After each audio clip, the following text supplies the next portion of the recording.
Hello, good afternoon, and welcome to the next exciting instalment of the MCC livestream series, where we're looking at the Apple Teacher Programme. My name is Richard Child. I'm the Education Manager for MCC Digital, and with me, as always, is Mr. David Kirtland, Apple Professional Learning Specialist. And David, I know you're a bit of a musician, as well as a photographer and all the other arts and creative stuff you do, but tell us why Garageband is so special to you. Well, it's just an amazing app, is Garageband. It lets you do so much in the classroom, and we use it a lot really for just introducing children to music making and just give them that excitement to start writing music and maybe even pick up an instrument and start recording it here. It's just that gateway into getting children excited about music, and it is so flexible in the classroom. It is a real star amongst those apps. Excellent. Let's take a look then. Okay, so we've worked through all the badges now. This is the last one. So if we jump back to Apple Teacher and just remind ourselves, we're now on the final badge, the Garageband badge. So we're going to work through some of these today. Now, Garageband, it is a music one, so it's the one that people tend to be a little bit more nervous of. And well, if you've got some music knowledge, it really does help. But there's so many things you can do with Garageband that don't need that musical background at all. So let's have a look at what we've got here. We're going to jump in and have a look at the projects and how we can start using the audio recorder and some of the loops to start with. But I think we're going to start with those touch instruments, the way we might introduce children to different types of instruments and how we can use them. Now, Garageband is a massive app, and there is so much we can do in it. But at the same point, we will start introducing the way we use it in 2, 3, 4 different ways, depending on what the project is in the classroom. So I'm going to cover some of those today, just so we've covered everything we need to know for the Apple Teacher Badge, but also just to start getting you thinking about the type of things that you might do in a classroom. So there's the things we're going to start off with. Have a look at projects, and let's have a look at those touch instruments. So let's go and find Garageband. Now, just like all the other apps that we've been looking at, once we introduce it, there's our projects that we might have been working on, and there's our plus in this case to create a new song. So opening up GarageBand gives me 2 options at the top of the screen. It splits it into the option for tracks, which we're looking at now, or live loops, which we'll have a look at the end of this session. But let's focus looking at tracks first. And tracks introduces all these touch instruments. And these touch instruments give us a way of playing the instruments on the screen. And this is where we can start developing the musical knowledge, the musical understanding, starting using the language, and just developing the ears and the listening skills of what sounds good and how it kind of works together. Now, we could spend the rest of the afternoon just playing with these instruments and exploring all the things you can do with these, but I'm just going to show you roughly really what they do at this stage, and maybe we can have that conversation another time. So if we're flicking through these instruments, you do see you get a huge range of different types of instruments, from drummers to world instruments. I'm just going to have a look at the guitar briefly now. And you can see along the bottom there, just tapping on the guitar also gives me other options where I've got a smart guitar. I can go to the neck of the guitar and see the notes. I can even edit the scales that we're seeing. So maybe we're looking at improvisation. We can take some of those notes out so it's a little bit less scary for the children. But when we open up this instrument, they all kind of look similar depending on the instrument. But I've got the guitar, so I've got some strings. And behind those strings in those brown columns, those are our chords. A chord is just when we have 2 or 3 notes together. And we can play these chords by simply pressing the letter names. And these sound really quite nice as they are. But of course, we can think about how we might play and the styles of music. So we can play the strings. And I can just strum these. And we can even break them into individual strings.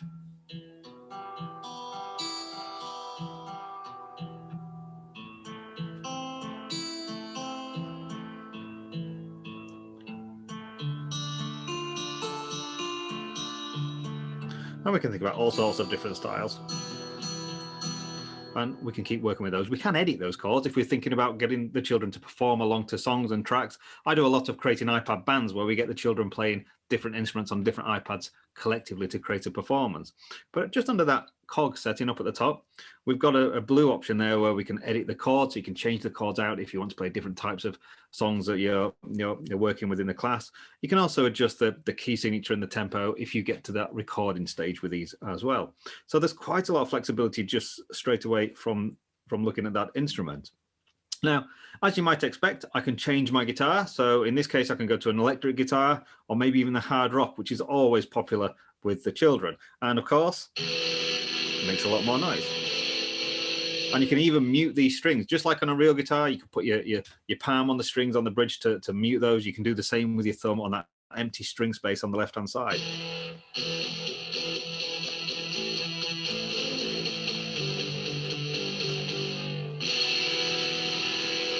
Or we could flick over and see the neck of the guitar. So if we wanted to introduce the children to play melodies up on alongside this, we can do this here. So maybe you have one child playing the chords, another child on a different iPad playing the melody parts here. Or, of course, on the same iPad, we could record that and gradually build up the performance. So there's a lot of options there just from looking at the first instrument. Now, we can go back and we can see all these other instruments, and you can even bring in third-party apps as well that you can play inside and record inside GarageBand.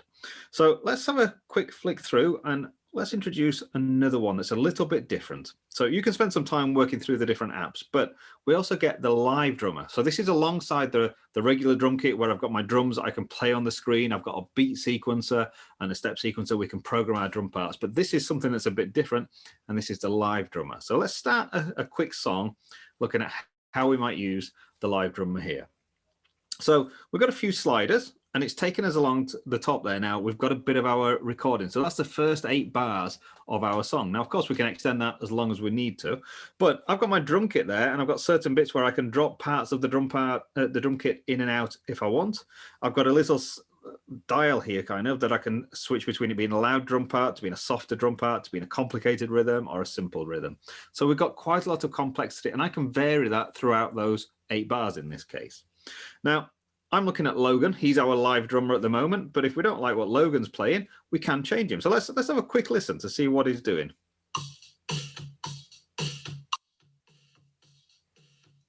Okay, and even within the individual drummer, we can select different patterns. Let's try Firebird, see what this one sounds like. And we can move this around.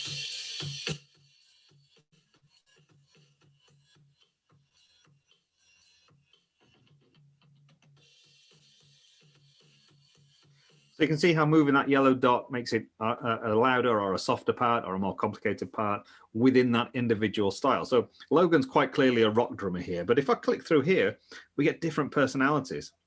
We could go to Anders, who's a more of a hard rock, a kind of metal drummer. We've got a few others here. Let's try alternatives. Let's go with Nikki there. And let's try, again, we've got different patterns here. Let's try discotheque.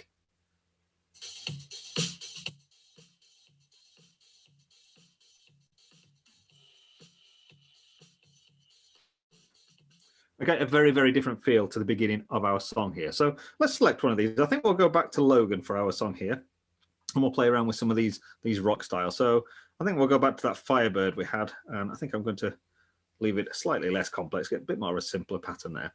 And that's given me 8 bars of my drum part now to put into my song. I can extend it as we go, but there's 8 bars to start with.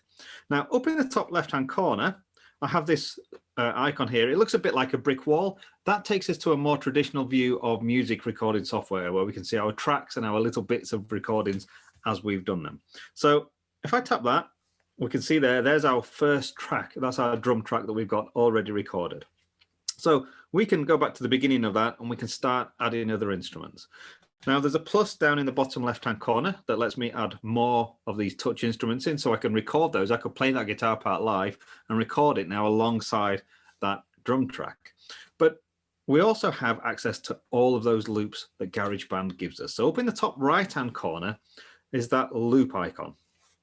And that loop takes us to all these built-in Apple loops, and there's hundreds and hundreds and thousands of these, and you can even add more of these. They're all free. You just press that get more Apple loops button and you can keep expanding that huge list. And if you want to try one, you just tap it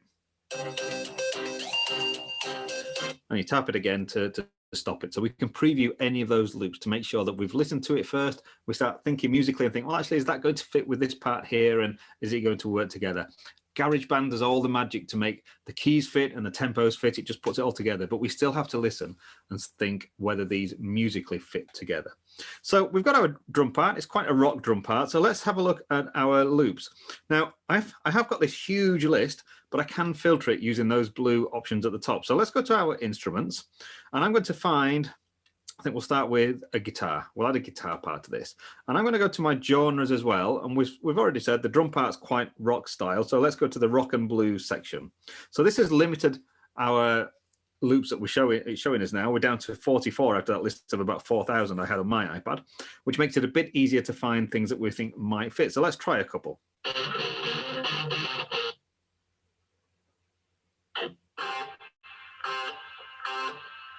Let's keep going. Let's find something. I think.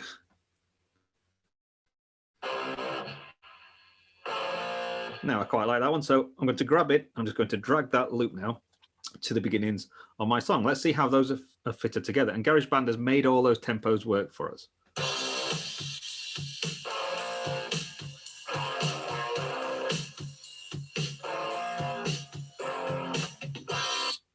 And that's sounding pretty good already. Now we have only got 8 bars, so we can extend this. I'm going to make my first section a bit longer. Let's make it 16 bars. So we've got a bit longer to work with this.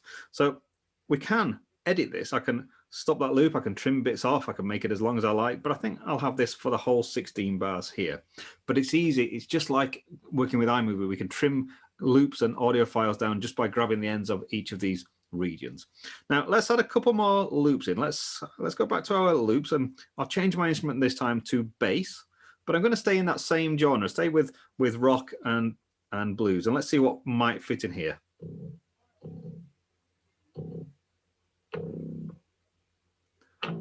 Now I think I'm going to go with that one, so I'm going to do exactly the same and drag it in, and I'll put that a bit later on so we don't get it right at the beginning.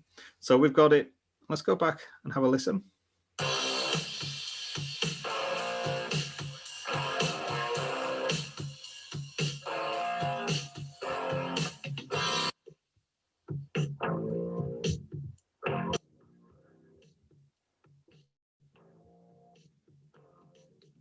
So that's starting to build up quite nice. So we're not just putting everything in all at the beginning. We're thinking about this musically and building up that piece, that kind of story of what this song is. Let's add one more. And let's go back and let's see if we can find a guitar solo. So there's all sorts of things on here that might fit. Something like these. Let's try one of these Delta blues solos. Well, let's try it. Let's see what it sounds like. Let's put it in. So again, we'll go a bit further in. I'll give it another 4 bars. And we've got our song sounding something like this now.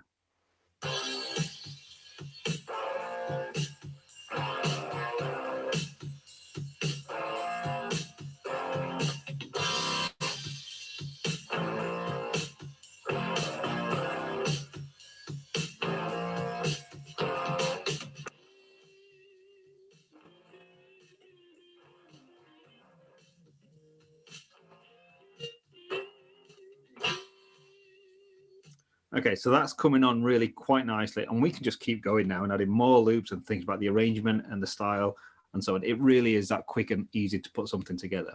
Now, of course, I could carry on and finish that and save it as an audio file. I could even think about sending that to one of those Garageband projects we created in one of the earlier sessions. So maybe we're doing the whole production of our piece, of our video project there. So let's just go back to Apple Teacher. And let's just remind ourselves. So we've had a look here at setting up a project, and we've looked at some of the Apple loops, and we've started getting our understanding, our knowledge of those touch instruments.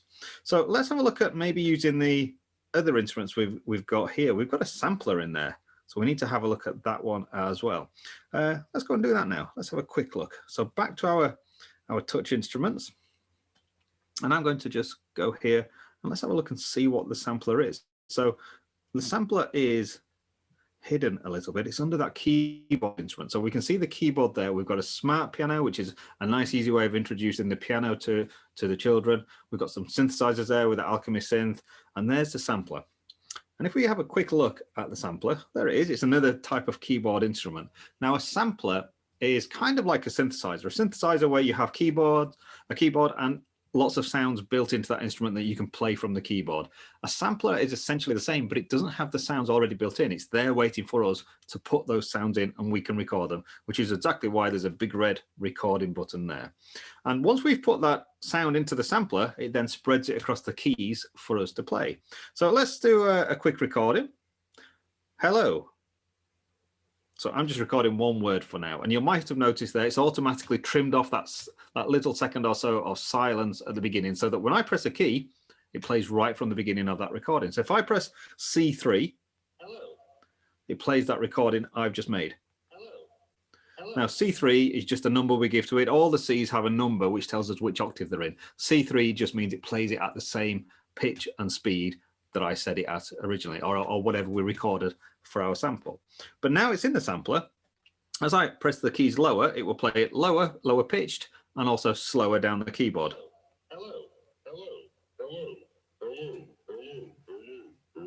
And conversely, higher up at the top end.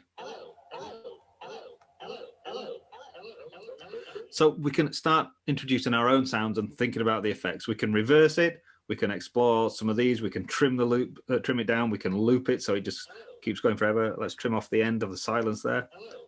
So if I hold the key down, we can see that we can start to manipulate sound quite easily. And it's just simply hitting that red record button. Now, where you might use this in the classroom, I was doing a project around Halloween a little while ago in a school. We were drawing out big pictures of haunted houses and think about all the sounds we might hear if we visited that house and turn that into a narrative. We were creating a story out of that idea. And then we performed that story. So we read the story out loud, but we created a soundscape using all the instruments here to play live alongside the narration of that story. And there was a wonderful bit where one of the children wanted a really big creaking sound as like the dungeon door opened. And we didn't have one of those on Garageband. So he went and used a sampler and recorded the squeaking classroom door and then dropped it down 2 or 3 octaves. So you got this great big creaking sound that was perfect for his story, just using the sampler. And it's that kind of creative problem solving that we're encouraging the children to solve with this type of instrument here. And this is just a sampler just built into Garageband. So it really is quite an amazing instrument that you've got that sat there for us to use in the classroom. So we've had a look at the touch instruments. We've had a look at some of the ways we put the loops in there, and we've had a look at the sampler there. Let's think about recording audio. Now, recording audio can be really complicated in the classroom, but on the iPad here, it's really quite straightforward. Now, we might want to record audio if we're recording children performing, so they can play their instruments, play the guitars. They could sing into it. So we've got that rock track we were just starting to put together. We could add another track into that where they added their vocal parts to it. But if we don't want it to be particularly a musical project, Garageband still has a really big place in a classroom for creating podcasts or radio shows or just audio versions of whatever their subject is that they're doing at the moment. So let's go back to GarageBand. Let's create a new song. So I'm going to go back to our documents here and let's create a new blank song. And this time I'm going to scroll through my instruments and I'm going to find the audio recorder. And this gives me options to record a voice or to record an instrument. I can even get things to plug into the iPad, so I can do direct recordings and plug more microphones in and some really nice ways of recording that you might find in kind of like more of a studio environment. But I'm just going to use the built-in microphone on the iPad for now. So I'm just going to select the audio recorder. And it takes me over to this screen now where I've got, basically it showed me the audio signal that's the microphone is picking up. That's that green light flashing on the left there. And I've got a couple of dials there to change the sound if I want to tweak it. Now I can go into that studio setting there and I've got lots of settings where I can add reverbs and different things to the sound, but I'm not going to. I'm just going to stick with this at the moment. I also have a metronome up on the top edge of the screen, that blue icon at the moment. So that will click through the beats I'm playing. Now, if I'm playing an instrument and I want to stay together, that's really useful. But if I'm just doing a podcast or a radio show, I don't really need that. So I'm going to turn it off. It will still give me the first bar counting in kind of before it starts recording, so I know where I am. But once we start recording, we lose that click, which is useful because otherwise the microphone would pick that up because I'm just using the built-in one. So let's do a little interview. So imagine we're doing an interview. Maybe we're interviewing an alien today, so we can explore some of these things here. But this could be a topic about a historical topic where we've got 2 children interviewing each other about maybe the fire of London, or maybe we're doing a geography project or something about the World War I, or whatever we're doing. We're just creating some audio output. So in a classroom, we'd probably start life in Pages and script out some of the content. We'll just have a go for it now. So I'm going to hit that recording. Hello and welcome to our show today. We have a very special visitor with us. Would you like to introduce yourself? So just quick recording. I've got that little bit of that blue bar just up at the top there that's showing me what we've recorded. Now, just like we did with that rock song, if I click that little icon up in the top corner, it looks a bit like the bricks in a wall there. It will take me back to that recording sound, that recording layout there, so I can see that first track, and there's my recording. Let's go back and check it. Hello and welcome to our show today. We have a very special visitor with us. Would you like to introduce yourself? So great, we've got that recording. I can move this around just as we said before. There's those yellow markers. So if I need to edit the end off, I can just push it in there, or maybe I've got too much silence at the beginning, pull that yellow bar at the beginning. We can just trim it down really quickly and easily. So there's our first bit of the recording. Let's record the second part of the conversation. Now, I'll do this because it's just me here, but in a classroom, this might be 2 children or 3 children taking on different roles and different characters. So I'll be the part of the alien now, and we're going to answer this. So I'm going to add a new track by pressing the plus in the bottom left-hand corner, and I'm going to add another track now with the audio recorder again. So we'll do exactly the same. I'll hit record. Would you like to introduce yourself? Hello, yes, thank you. I'm an alien here, and I'm from the planet Zorg.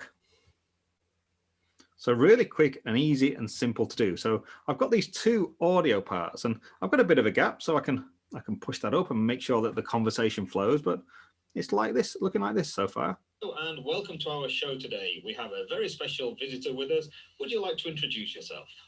Yes, thank you. I'm an alien here, and I'm from the planet Zorg.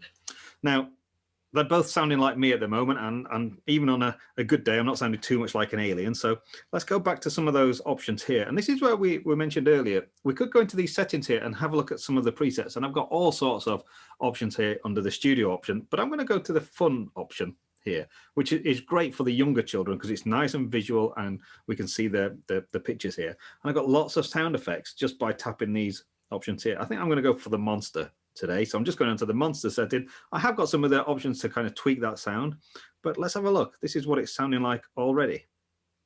Hello and welcome to our show today. We have a very special visitor with us. Would you like to introduce yourself? Yes, thank you. I'm an alien here and I'm from the planet Zorg.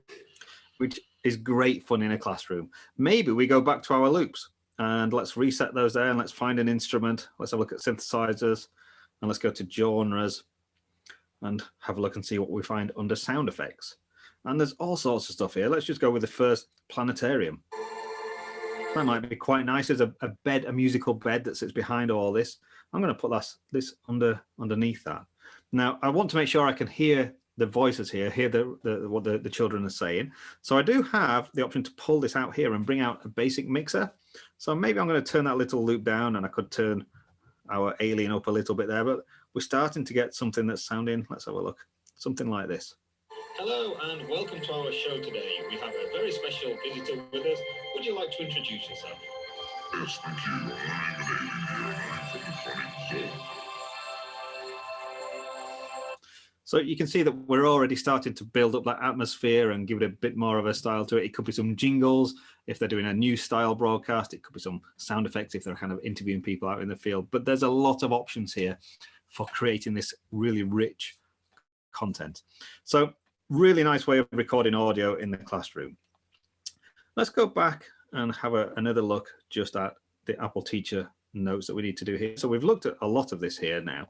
We're kind of in this orange one at the bottom now. This is the last bit we really need to have a look at, which is using the live loop side of Garageband. So this is accessing all those things we've just been seeing, but from a different approach and using it in quite a different way. And this is like the DJ side, the live side of Garageband. So let's go back. Let's go back to our documents and let's create another new song.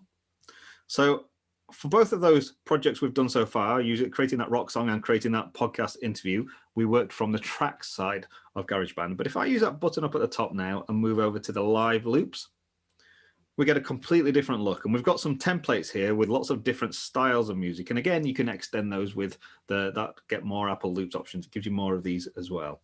So there's lots of templates as a starting point, but let's go with a blank one. Let's go for that new one there. And straight away, you can see Garageband is already looking quite different. So instead of having those traditional tracks one after another, we've now got these little squares. And inside those squares, we can put loops, put Apple Loops there, and we can trigger those live and we can jump between them and do different things. So this is very much a DJ style approach where we can live perform all these loops rather than pre-record. So let's go back to our loops. Let's go and pick an instrument. So I think here let's start with a bass guitar again, and let's find a genre because there's so many of them on there. Now we had a look at rock and blues earlier. Let's go and have a look. Let's do something that's a funk style. So we've got all sorts of things on here. So we just need to find something we quite like. So I think we'll go with that one. And I'm just going to grab it just like we did with the loops before, but this time it goes inside one of those squares. So I've got a row now across the screen, which will be my bass guitars, and that's got the audio file as a loop because it will just loop round and round. So if I trigger that by pressing it,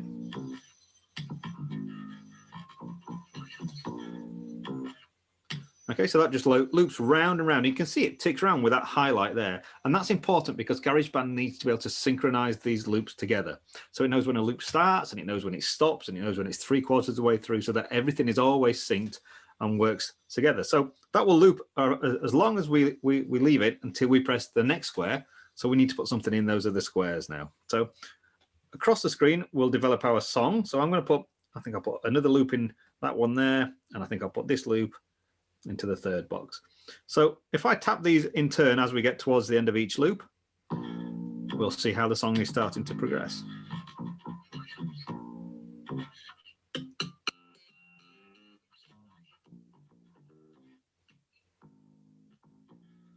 Now, we'd probably leave each one looping a lot longer, but just the quick version really to see how they loop together.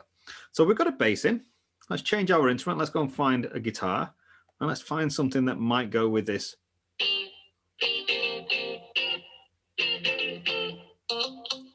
So I think I'm going to go with that one. So again, let's drag it to the next row down. So we've got the bass row along the top and we've got another row now of guitars. So let's put a couple of these in and we'd probably spend a bit more time picking these and deciding what sounds good. But let's just listen to these.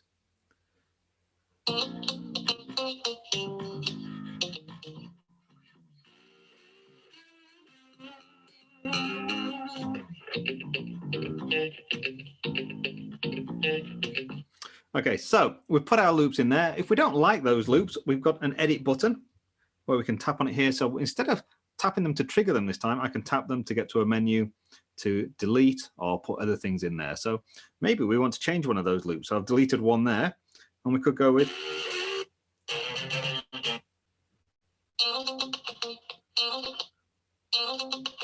So I think I'm going to put that one in there and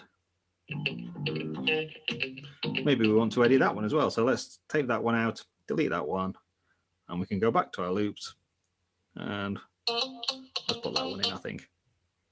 Okay, so there we go. This is sounding quite good to me. So we've got quite a lot of flexibility in terms of editing and moving things around, just using that edit button to switch between edit and performance mode. So maybe we want to then go and think, let's add some drums in. So let's go to our drums, stay with the same genre. It helps put these together because we really are thinking about developing those listening skills so that the styles work quite nicely together. And let's try, that's quite a busy drum part. So let's put that for a bit further into our song. And let's find something else. I think, yeah, that might fit in there. So let's put that at the beginning. And I'll put another one in, I think. Let's put that one there. So our song is developing really quickly and we can trigger this as we go.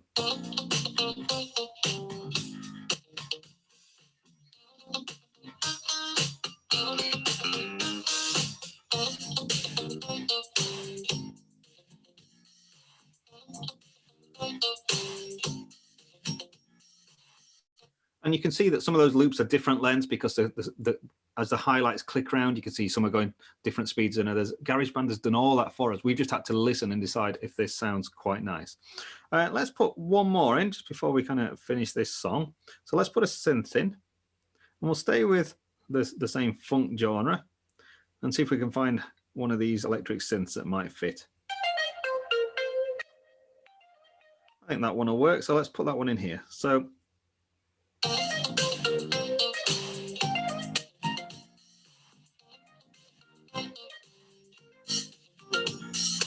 that's coming together really quickly. Now, at the moment, I'm just triggering these by pressing the arrows at the bottom of the screen, which triggers a whole vertical column.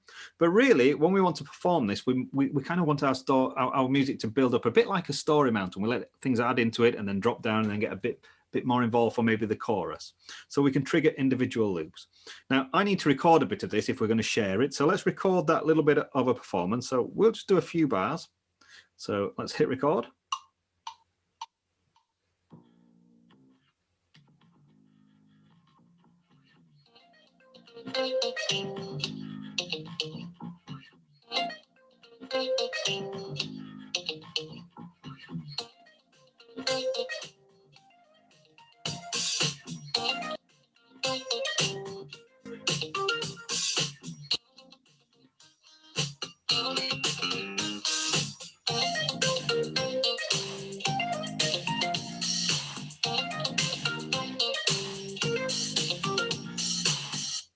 Okay, so there's just 16 bars there, but you kind of see how we started building it up and playing individual loops and bits of loops and so on.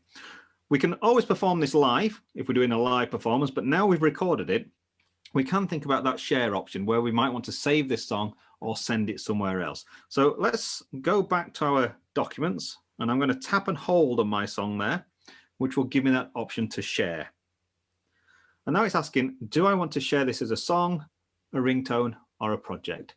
Now, if this is a song, a project that I'm working with, and I want to carry this on another time, I want to share this as a project. So I could upload this to Shobi or Google Classroom as a project, and then I could download it and carry on working on my Garageband file. In a similar way, as a teacher, I could start off a project and give that as a template to the children to carry on by sharing that project. If it's a finished song that I want to save the audio for or send to iMovie, I would export it as a song.